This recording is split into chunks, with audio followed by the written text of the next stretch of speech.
السلام علیکم۔ امید کرتا ہوں کہ آپ سب خیریت سے ہوں گے، اور اگر اللہ نہ کرے آپ کو کوئی بھی اور کسی بھی قسم کی کوئی پریشانی ہے تو میں دونوں ہاتھ بلند کر کے اللہ پاک سے دعا گو ہوں کہ اللہ پاک کی ہم سب پر لاکھوں اور کروڑوں رحمتیں اور برکتیں نازل ہوں، آمین۔ ناظرین، میں آج آپ کے لیے بہت ہی اچھی ویڈیو لے کر آیا ہوں کہ حضرت علی رضی اللہ تعالیٰ عنہ نے فرمایا، دعا کب رد نہیں ہوتی۔ ویڈیو میں آگے بڑھنے سے پہلے آپ سب دوستوں سے گزارش ہے کہ اگر آپ نے اس چینل کو سبسکرائب نہیں کیا تو کائنڈلی سبسکرائب کر لیجئے اور بیل آئیکن کو پریس کر لیجئے۔ اس سے یہ ہوگا جیسے ہی فیوچر میں ہم ویڈیوز اپلوڈ کریں گے آپ کو وقت پر مل جائے گی۔ تو دوستو، میں حسینی اور آپ دیکھ رہے ہیں سنی ٹی وی۔ ویلکم کرتا ہوں آپ کا اس انٹرسٹنگ ویڈیو میں۔ چلیے شروع کرتے ہیں۔ حضرت علی رضی اللہ تعالیٰ عنہ نے فرمایا، ہر کسی کو اتنی اہمیت دو جتنی وہ تمہیں دیتا ہے۔ اگر کم دو گے تو مغرور کہلاؤ گے، اور اگر زیادہ دو گے تو خود گر جاؤ گے۔ حضرت علی رضی اللہ تعالیٰ عنہ نے فرمایا،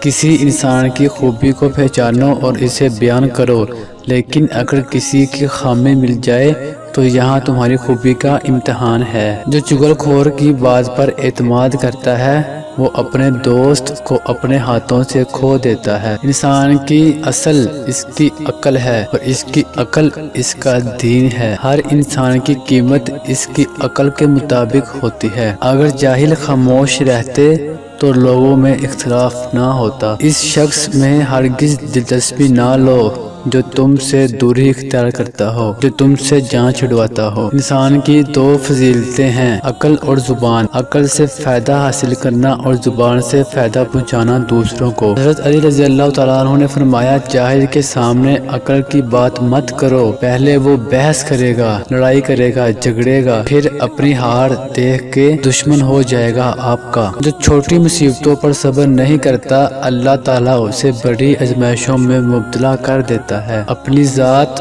کو سمندر کی طرح بناؤ جو اپنے اندر بہت کچھ لینے کے باوجود اوپر سے بالکل پرسکون ہوتا ہے۔ صبر ایک ایسی سواری ہے جو اپنے سوار کو گرنے نہیں دیتی، نہ کسی کے قدموں میں اور نہ کسی کی نظروں سے۔ اگر تم چاہتے ہو کہ تمہاری کوئی دعا رد نہ ہو تو اپنے دن کا آغاز صدقہ دینے سے شروع کیا کرو۔ انسان کو اس کی برائیوں سمیت قبول کرنے والا ہی اس کا سچا دوست ہوتا ہے، ورنہ خوبیاں تو دشمن بھی متاثر کرتے ہیں۔ اپنوں کو اپنے ہونے کا احساس دلاؤ، ورنہ وقت آپ کے اپنوں کو آپ کے بغیر جینا سکھا دے گا۔ تو دوستو، یہ تھی آج کی ویڈیو۔ آپ کا اس ویڈیو کے بارے میں کیا کہنا ہے کمنٹ سیکشن میں ضرور بتائیے گا۔ اللہ حافظ۔